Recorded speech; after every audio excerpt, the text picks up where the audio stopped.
하겠습니다. 열왕기상 18장 41절에서 46절 말씀 제가 한 절 읽고 여러분들이 한 절 읽으시고 마지막 절은 다 같이 함께 읽으시겠습니다. 엘리야가 아합에게 이르되 올라가서 먹고 마시소서, 큰 비 소리가 있나이다.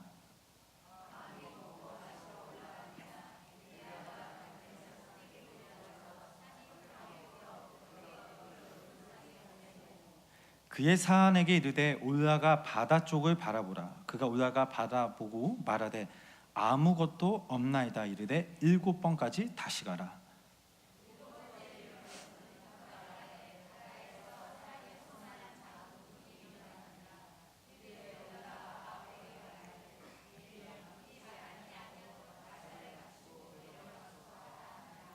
조금 후에 구름과 바람이 일어나서 하늘이 캄캄해지매 큰 비가 내리는지라. 아합이 마차를 타고 이스라엘로 가니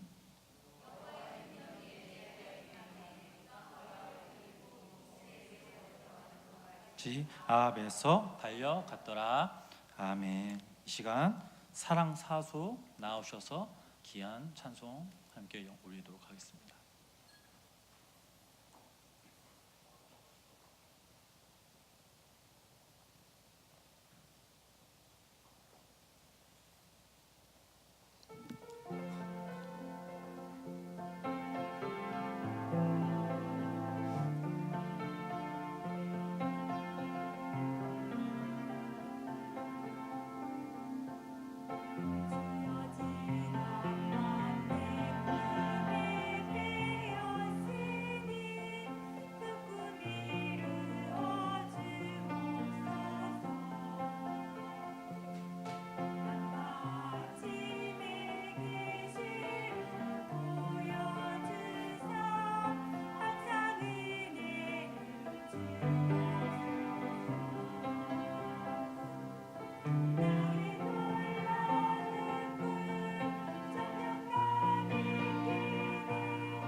아멘. 제가 기도하도록 하겠습니다.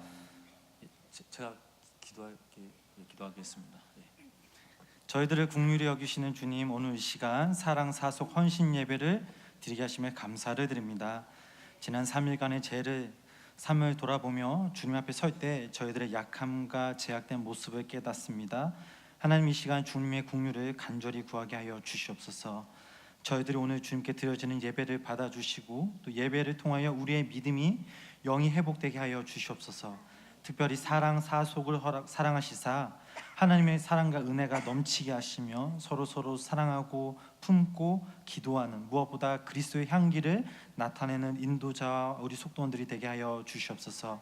오늘 드려지는 저희들 예배를 받아 주시옵고 거룩하고 성결한 영으로 이 시간 채워 주시옵소서. 이 시간 하나님 앞에 드리는 모든 심령 위에 주님의 놀라운 당신의 사랑으로 함께 하시고 하나님께 영광 돌리는 시간 되게 하여 주시옵소서. 예수님의 이름으로 간절히 기도드렸습니다. 아멘. 우리 다시 한번 큰 박수 부탁드리겠습니다. 할렐루야. 오늘도 살아계신 주님을 찬양합니다. 구준 날씨에도 오늘도 참 많은 분들이 오셨는데요. 시간 우리 좌우에 계신 분들과 함께 이렇게 인사 나눴으면 좋겠습니다. 하나님의 은혜를 사모합시다.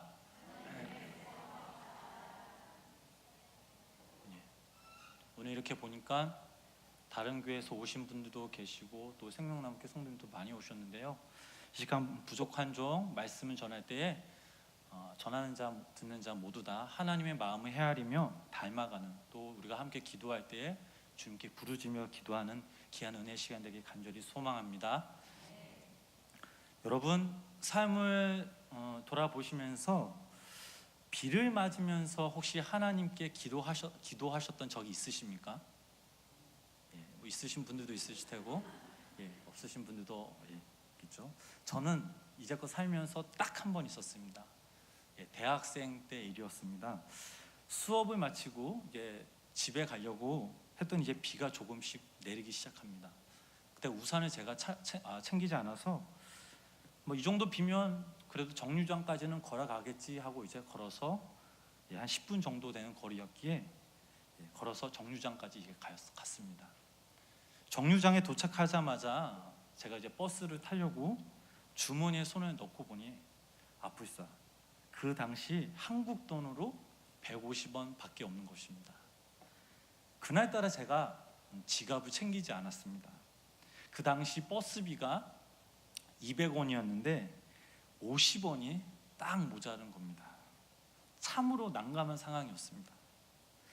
모르는 학생에게 빌리자니 너무나 창피하고 또 한국인으로서 자존심이 허락되지 않았습니다. 또한 그 당시 카자흐스탄에는 핸드폰도 나오지가 않았습니다. 아무것도 누구에게도 연락할 수가 없었습니다.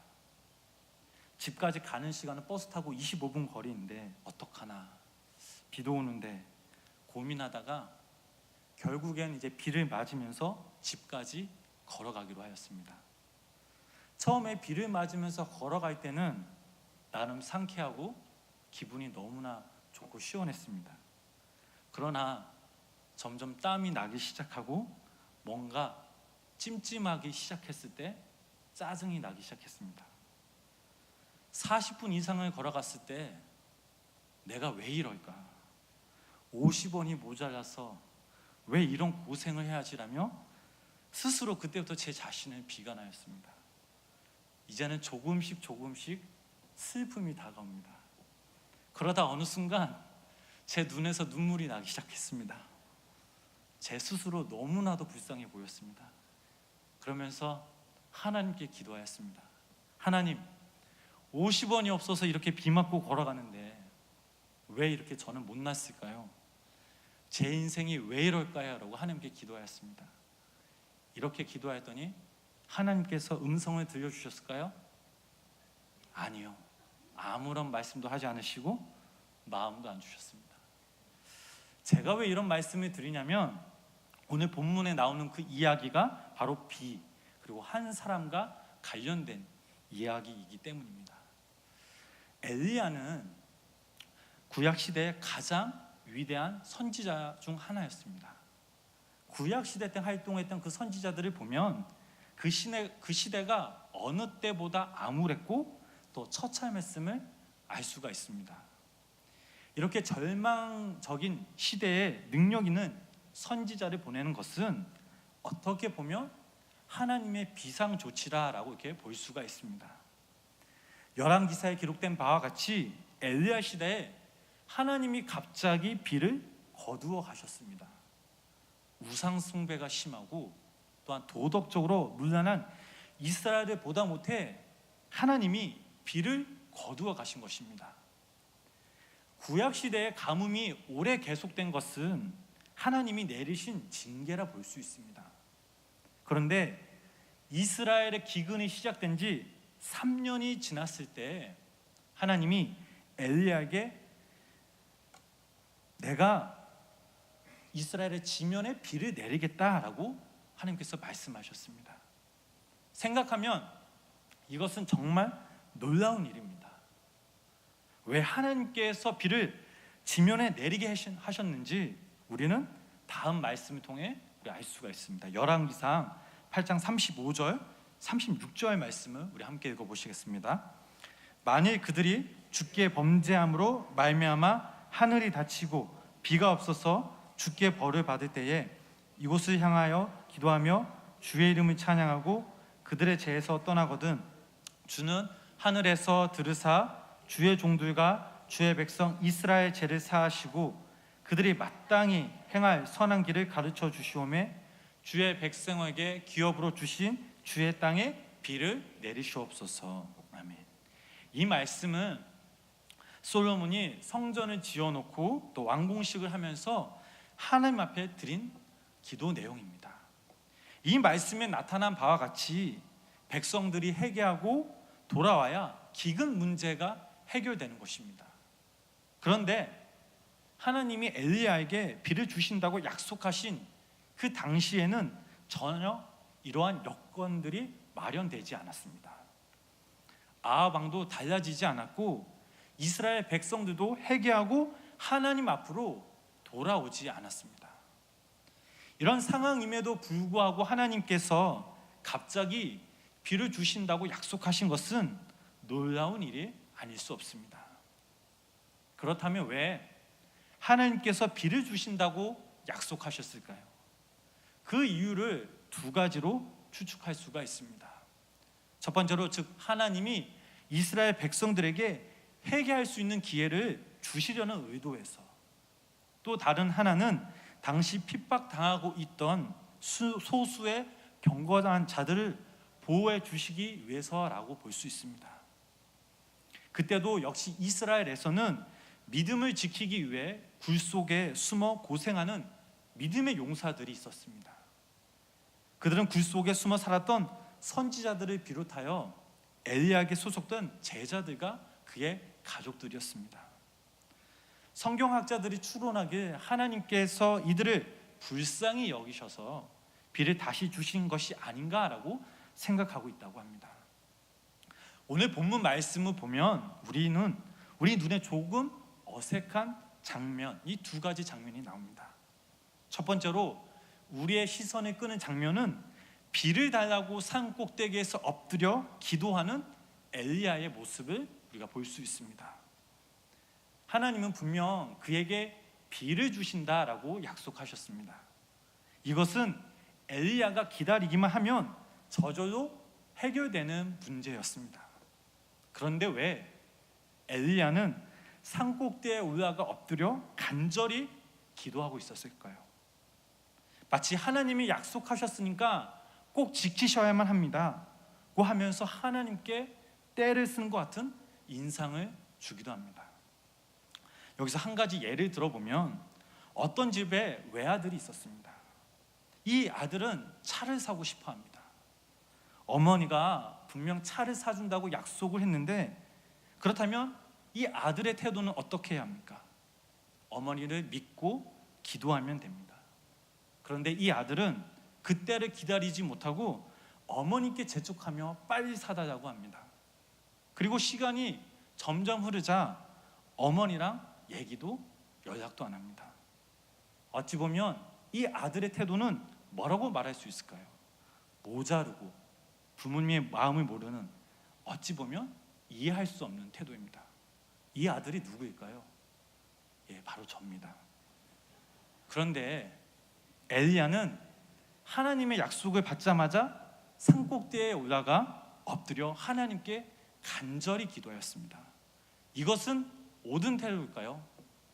예, 이것은 옳은 태도입니다. 이것은 인간에게 통하진 않지만 하나님께서는 분명 통하는 태도입니다. 왜냐하면 하나님의 약속은 반드시 기도라는 그릇에 담아서 믿음의 손에 들려주게 되어 있기 때문입니다. 하나님의 약속이 없었다면 기도할 필요가 없습니다. 하나님의 약속이 있으니 믿음으로 기도하는 것입니다. 하나님의 약속을 믿으니까 간절한 마음으로 부르짖으며 엎드리는 것입니다. 오늘날 하나님이 우리들에게 요구하시는 것이 바로 이러한 태도이자 마음입니다. 하루하루 숨막히고 타락한 이 세상 가운데 사는 우리는 엘리야의 태도를, 이 마음을 본받아야 될 줄 믿습니다.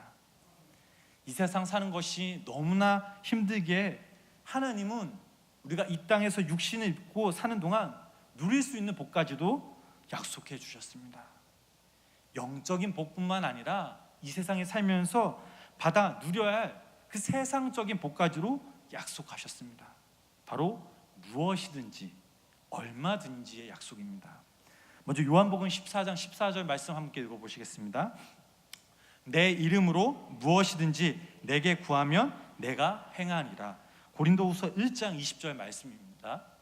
하나님의 약속은 얼마든지 그리스도 안에서 예가 되니 그런즉 그로 말미암아 우리가 아멘하여 하나님께 영광을 돌리게 되느니라.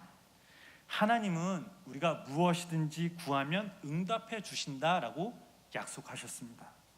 또한 우리가 구하는 것은 얼마든지 주신다라고 약속하셨습니다. 엘리야는 비를 주신다라는 약속을 받았지만 우리는 무엇이든지 얼마든지의 약속을 받았습니다. 그렇다면 우리는 어떻게 이 기도의 응답을 받을 수 있을까요? 하나님의 약속을 붙들고 엎드리는 엘리야처럼 되기 위해선 우리는 그의 기도를 배울 필요가 있습니다. 그렇다면 엘리야가 드린 기도의 특성을 한번 살펴보도록 하겠습니다. 첫 번째로 엘리야가 드린 기도는 바로 구체적인 기도입니다. 막연한 기도가 아닙니다. 엘리야 기도는 간단했습니다. 주여 약속대로 비를 주시옵소서. 이 구체적인 기도는 우리의 믿음을 한 걸음 또 한 걸음 더 발전하게 합니다. 너무 막연한 기도를 하시기보다는 구체적으로 기도를 하시기를 바랍니다. 하나님은 강대한 분이시기에 우리는 흔히 사소한 문제를 가지고 기도하면서 하나님에 대한 예의가 아니라고 생각하는 경향이 있습니다. 그런데 이것은 하나님의 전지전능하심을 오해하는 것입니다. 하나님은 초라한 우리들의 머리카락까지도 다 헤아리시고 또 우리의 마음을 꿰뚫어 보는 분이십니다. 우주를 포용하는 이 강대하심이 동시에 우리들의 사소한 그 문제 하나까지도 놓치지 않는 강대하심이 바로 하나님께 있음을 믿으시기를 바랍니다. 그러므로 우리는 기도를 할 때 좀 더 구체적으로 할 필요가 있습니다. C.S. 루이스가 이런 말을 하였습니다. 마귀는 우리의 기도를 막을 수는 없지만 우리의 기도를 너무 영적인 것으로 치우치게 하여 우리가 실제적으로 필요한 것들을 구하지 못하게 할 수 있다라고 지적하였습니다. 가령 예를 들면 가족이나 혹은 남편을 구원하기 위해 기도할 수는 있지만 가족 중 누가 아프거나 어떤 근심과 어떤 걱정을 위해서 기도하지 않게 만들 수 있는 것이 바로 마귀라는 사실입니다. 무엇이든지 또 얼마든지 주신다는 이 하나님의 기도는, 약속은, 우리의 영적인 기도는 물론 세상에 속한 사소한 것까지도 응답해 주시는 것임을 전제하는 것임을 믿어야 될 줄 믿습니다. 두 번째로는 응답의 날짜를 미리 정해놓고 조급해서는 안 됩니다. 응답에는 하나님의 시한이 있습니다. 그때까지 인내하면서 기도해야 합니다. 엘리야는 하나님의 응답이 보이기까지 엎드려 인내하며 기도하였습니다. 저는 아직도 기억나는 것이 있다면 이영규 목사님이 설교 시간에 어렸을 때부터 부모님이 예수 믿게 해달라고 몇십 년간을 끊임없이 기도하셨다는 그 말씀이 아직도 잊혀지지가 않습니다. 만약 기도를 하는데 시안이 있다면, 행여나 그 시안이 아직도 하나님의 응답을 받지 못했다면 우리는 하나님께 참 많이 실망했을 것입니다. 그러나 기한 없이 인내하면서 포기하지 않고 기도하는 사람이라면 참으로 놀라운 결과를 기대할 수가 있습니다. 어떤 목사님은 성도님들에게 이렇게 부탁했다고 합니다. 계속 기도하세요. 당신의 기도가 이루어질 때까지 계속 기도하세요. 당신의 기도가 이루어질 때까지 하나님의 약속은 언제나 진실하니 계속 기도하세요 라고 말씀하셨다고 합니다. 바로 이것이 엘리야가 우리에게 가르쳐주는 기도의 교훈입니다. 세 번째로는 기대감을 가지고 기도해야 될 줄 믿습니다. 엘리야는 손바닥만한 구름이라도 떠오르는 것이 없나 하고 기대감을 가지고 기도했습니다. 엘리야는 기도하면서 자기의 종을 보내어 무엇이 보이는가를 살펴보고 오라고 하였습니다. 그가 그렇게 하기를 무려 7번이나 했습니다. 이것은 하나님이 반드시 주신다는 기대감을 가지고 기도하는 태도를 말하고 있습니다. 우리는 이렇게 기도를 하기 전 이런 기대감이 약할 때가 참 많이 있습니다. 하나님이 내 기도를 들어주실까? 하나님이 과연 주실까? 응답하실까라는 생각이 우리에게 너무나 많다라는 사실입니다. 하지만 엘리야는 분명 확신에 찬 기도를 했습니다. 비를 주신다고 약속하신 하나님이 과연 어떤 것을 보여주실까 하면서 살펴보면서 기도했던 것입니다. 우리도 이런 기대감을 가지고 기도해야 될 줄 믿습니다. 우리가 무슨 물건을 살 때 대충 구경하듯이 기도하면 안 되고, 자기가 살 물건이 어디에 있는지, 어디서 만들었는지, 뭐가 좋고 뭐가 나쁜지 잘 구분해서 사듯이 기도도 마찬가지입니다. 결론적으로 응답받는 기도란 구체적으로 인내하며 기대감을 가지고 기대하는 것입니다. 이런 사람만이 자기가 꼭 필요한 물건을 구입하듯이 기도로 응답받을 수 있습니다. 우리 45절 말씀 읽어보겠습니다. 본문 45절입니다. 조금 후에 구름과 바람이 일어나서 하늘이 캄캄해지며 비가 내리는지라 아합이 마차를 타고 이스라엘로 가니 드디어 하늘이 새카만 구름으로 덮이며 장대비가 쏟아 내리기 시작합니다. 엘리야의 기도가 응답을 받은 것입니다. 오늘 우리들에게도 이러한 비가 내리면, 기도의 응답을 받으면 얼마나 좋겠습니까? 여기 모인 우리 성도님들에게도 엘리야처럼 큰 은혜의 단비가 내리길 간절히 축원합니다. 또 본문을 보면서 두 번째로 우리가 약간 이상하게 생각될 만한 또 하나의 사실이 있습니다. 우리 46절 말씀 우리 함께 읽어보시겠습니다. 여호와의 능력이 엘리야에게 임함에 그가 허리를 동이고 이스라엘로 들어가는 곳까지 아합에서 달려갔더라. 아멘. 지금 엘리야가 장대비를 맞으며 뛰어가고 있는 장면입니다. 아합 왕은 마차를 타고 자기의 별장에 있는 이스라엘까지 가는 중이었습니다.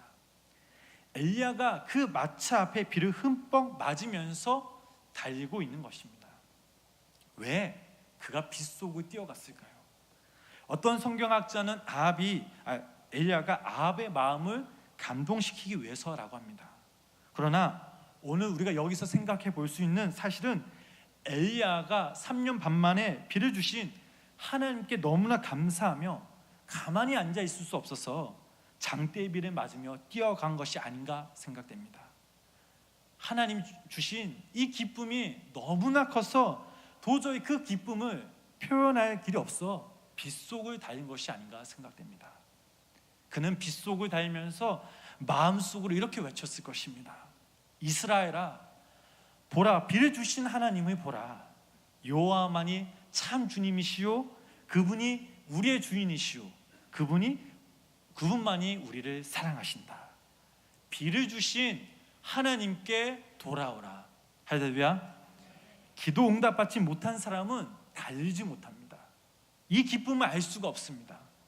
기도의 응답을 받아보아요. 그 하나님이 너무나 좋아서 할렐루야 찬양하며 세상 사람들 앞에서 힘차게 달릴 수 있는 것입니다. 사랑하는 성도님 여러분, 하나님의 자녀답게 살아가기 위해서는 기도의 끈을 놓쳐서는 안 됩니다. 무엇이든지 주신다고 약속하신 그 하나님을 바라보며 믿음으로 또한 찬양하며 나아가는 것이 바로 우리의 본분임을 잊지 말아야 합니다. 엘리야처럼 기도할 때 큰 응답의 큰 비를 체험하시는 우리 성도님 되시길 주님의 이름으로 축원합니다.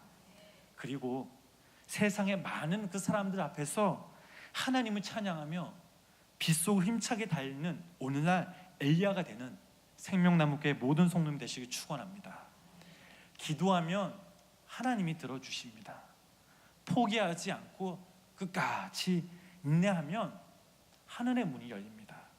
바라옵기는 우리 생명나무교회 모든 성도님들이 구체적으로 기도하며 기대감을 기도할 때에 하늘의 신령한 단비를 맛보는 우리 성도님들 되시길 주님의 이름으로 간절히 축원합니다. 기도하시겠습니다. 우리의 마음과 사정을 아시는 주님, 오늘도 이 시간 저희들이 주님의 전에 모여 함께 찬양하며 기도하며 말씀 듣게 하심에 감사를 드립니다. 하나님, 우리도 엘리야처럼 하나님을 붙잡고 믿음으로 기도로 주님께 나아가는 자들이 되게 하여 주시옵소서. 응답되지 않았다고 우리의 기도가 멈추는 것이 아니라 응답될 때까지 하나님을 기대하며 믿음으로 기도하게 하여 주시옵소서. 엘리야에게 내려졌던 그 응답과 큰 비가 우리 삶에 내려져서 우리 삶을 촉촉히 적셔주시며 그 비를 맞음으로 더욱더 주님을 찬양하며 경배하는 자들이 되게 하여 주시옵소서. 무거운 마음들, 상처받은 영혼들 주님 위로하여 주시고 육신적으로 고통당하는 이들에게 당신의 치유하심의 그 능력이 임하게 하여 주시옵소서. 남 한 주간 살아갈 때에 주님을 더욱더 의지하며 주님 안에 바라보며 믿음으로 전진하는, 그래서 한 주간 삶을 되돌아볼 때 하나님의 은혜였구나 라고 고백되어지는 귀하고 복된 삶을 살아가는 생명나무의 모든 성도님들 되게 하여 주시옵소서. 예수님의 이름으로 간절히 기도드렸습니다. 아멘.